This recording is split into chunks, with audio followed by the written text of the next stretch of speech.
नमस्कार. मजासवाडी सर्वोदय नगर सहकारी गृहनिर्माण संस्था या संस्थेच्या सभासदांसाठी हा छोटासा व्हिडिओ.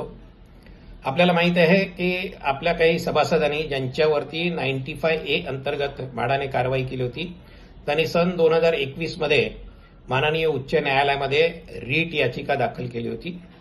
या याचिकेमध्ये आपल्या डिस्प्यूटचे सर्व मुद्दे होते आणि 95A ची कारवाई झाल्यानंतर त्यावेळीची थकीत घरभाडं आणि पुढील घरभाडं हे संपूर्ण एक रकमी 24% व्याजासहित कोर्टाच्या रजिस्ट्रीमध्ये जमा करावं अशी एक त्यांची मागणी होती आणि हे जमा केलेली रक्कम त्यांना विड्रॉ करता यावी यासाठी परमिशन द्यावी अशी विनंती त्यांनी केली होती.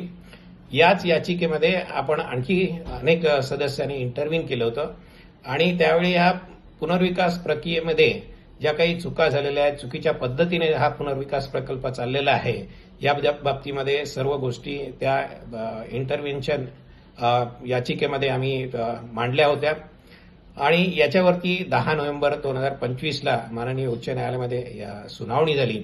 यावेळी म्हाडाचे काउन्सिल जे होते ॲडव्होकेट लाड यांनी आपली बाजू मांडताना सांगितलं की हा जो प्रकल्प आहे तो 33/5 अंतर्गत पुनर्विकसित केला जात आहे आणि म्हाडाची ज्या जबाबदाऱ्या आहेत त्या त्यांनी पार पाडलेल्या आहेत आणि हा जो डिस्प्यूट आहे तो कॉन्ट्रॅक्च्युअल किंवा करारासंबंधी आहे, म्हणजे जे विकासक आहेत आणि सदस्य आहेत त्यांच्यामधील करारासंबंधी आहे अशी बाजू त्यांनी त्यावेळेला मांडलेली आहे. दुसरी गोष्ट, इंटरव्हेनरच्या बाजूने जे काउन्सिल आहेत त्यांनी माननीय उच्च न्यायालयाच्या निदर्शनास आणून दिलं की या प्रकल्पातील ज्यांच्या अगेन्स्ट डिस्प्यूट होता ते विकासक एनसीएलटी प्रक्रियेमधून बाहेर झालेले आहेत आणि त्यांच्या जागी नवीन विकासक नियुक्त होऊन त्यांनी हे घरभाडं देणं चालू केलेलं आहे किंवा ते घरभाडं देत आहेत आणि हा पुनर्विकास प्रकल्प ते करत आहेत.